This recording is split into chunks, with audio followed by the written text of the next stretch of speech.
Have you ever heard of a book so powerful, so dangerous, that its wisdom had to be hidden inside what looked like children's stories? We're about to dive into Kalila Wadimna.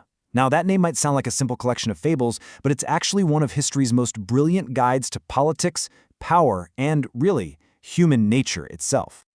So, when you first look at this, what do you see? You see this absolute masterpiece of art, right? These beautifully illustrated manuscripts, they're filled with tales of talking lions and jackals and bulls. I mean, they've captivated readers for centuries. It looks like a treasure from a long-lost library, something meant to entertain and delight. But what if that was all just a brilliant disguise? What if I told you that these animal stories were actually a coded manual for rulers, a kind of mirror for princes, designed to teach let's be honest, the brutal lessons of statecraft, all without speaking a single dangerous word out loud? Okay, so let's unpack the secrets of this masterpiece. First, we're going to look past the fables to find their real meaning. Then we'll dive into the book's most famous story of political backstabbing. We'll decode the animal symbolism, trace the book's incredible journey across empires, and finally, we'll see why this ancient guide is frankly more relevant than ever. So the first thing you've got to get is this. Kalila Wadimna was never really for kids. Nope. It was designed as a practical guide for a king. Its whole purpose was to offer these profound lessons on how to govern, on ethics, loyalty, betrayal, all cleverly wrapped up in stories that were easy to remember, but deep enough to guide an entire kingdom. And to see just how this works, we don't have to look any further than the book's central, most important chapter. It's called The Lion and the Bull, and trust me, it's a political thriller that basically lays out the entire philosophy of the book. All right, let's meet the players in this drama. First up, you've got the lion. He's the king, powerful, sure, but also kinda paranoid and easily influenced. Then there's his best friend and most trusted minister, the bull, Shatraba.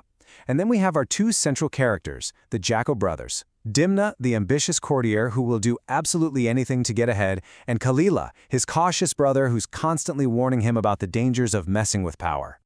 So the story kicks off with Dimna. He's not happy with his status, he feels overlooked, and he sees an opportunity. He goes to the Lion King, and through these clever whispers and insinuations, he starts to plant these poisonous seeds of suspicion against the king's most loyal friend, the bull. And this right here is the absolute heart of the book. The story is really a debate between two completely different worldviews, personified by these two brothers. You've got Dimna, who represents ruthless, opportunistic ambition. He's like, I deserve power, and I'll lie to get it. And then you have Kalila, who represents wisdom and caution, and who understands that playing these games with rulers, it almost always ends in disaster. Dimna's campaign of disinformation is just relentless. He goes back and forth from the lion to the bull, twisting their words, making up threats, and just stoking fear until that incredible bond of trust between the two powerful friends is completely and totally shattered. And the result is as tragic as it is inevitable. The lion, who's been blinded by all the lies he's been fed, is completely convinced the bull is a traitor. And in a fit of pure rage and paranoia, he attacks and kills his closest companion. He destroys the strongest alliance in his kingdom, all that based on a lie. But here's the kicker, and this is the book's core moral. Dimna gets the power he wanted, but eventually his treachery is exposed. He's put on trial, found guilty, and thrown in chains to die. The story is the stark warning. Ambition without any ethics doesn't just destroy other people. At the end of the day, it destroys you. Now, this story isn't just a one-off. The entire book works on this hidden level of symbolism. So let's zoom out for a second and decode what these animal characters are really all about. You know, the real genius of Kalila Wadimna is its use of what we can call animal masks. So each animal isn't just an animal, it's a mask, or akniya in Arabic, that represents a very specific human type you would find in any royal court or any seat of power, even today. This chart is basically your decoder key for the entire book. It's simple, really. The lion is always the king. The bull represents the powerful, loyal minister. Dimna is that ambitious, treacherous courtier we all know. And Kalila is the wise advisor who speaks truth to power even when no one wants to hear it. And once you see this pattern, you realize, whoa, this isn't a collection of fables at all. It's a highly sophisticated political simulation. The jungle is the state, and the power struggles between all the animals, that's a direct commentary on the dynamics of human society, from the person at the very top all the way down. So now that we get its secret purpose, the story of how this book even survived and traveled the world, well, that's just as incredible as the tales inside it. The whole thing started in ancient India. A philosopher named Bidpai wrote it for a king named Dabshalim. From there, it traveled to Persia and was translated into the Pahlavi language. But its most famous version, the one that really exploded onto the world scene, came in the 8th century when the brilliant writer Ibn al-Muqaffa translated it into Arabic, creating the literary masterpiece that we still study today. And this brings us right back to the book's very beginning.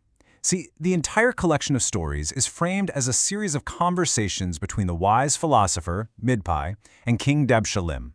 The king asks a question about ruling or about ethics, and Bidpai answers with a story. A lesson disguised as a fable. All right, let's move on to our final section, and let's talk about how this ancient collection of stories remains just shockingly relevant to our world today.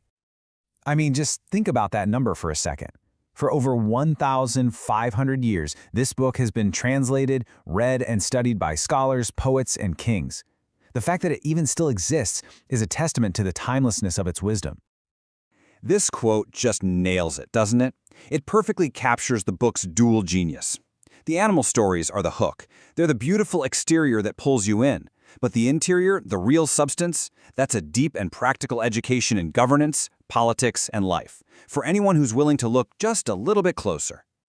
So why does it still matter so much? Because it's not really about animals, is it? It's about us. It's a mirror held up to humanity, and it reflects our eternal struggles with power, our capacity for loyalty, our dangerous ambition, and our devastating betrayals. The names and the settings might change, but that human drama, it stays exactly the same. Think about it. The lessons of Kalila Wadimna about choosing your advisors wisely, about the danger of listening to gossip and slander, about the corrupting nature of ambition when it's unchecked, those lessons are as critical in a modern boardroom or a political campaign as they were in any ancient royal court. And that leaves us with one final thought. What does it really say about us that a book written over 1,500 years ago, disguised as stories about talking animals, can still so perfectly diagnose the challenges of human power and politics today? You know, maybe it just means that the most profound truths are the ones that never, ever change.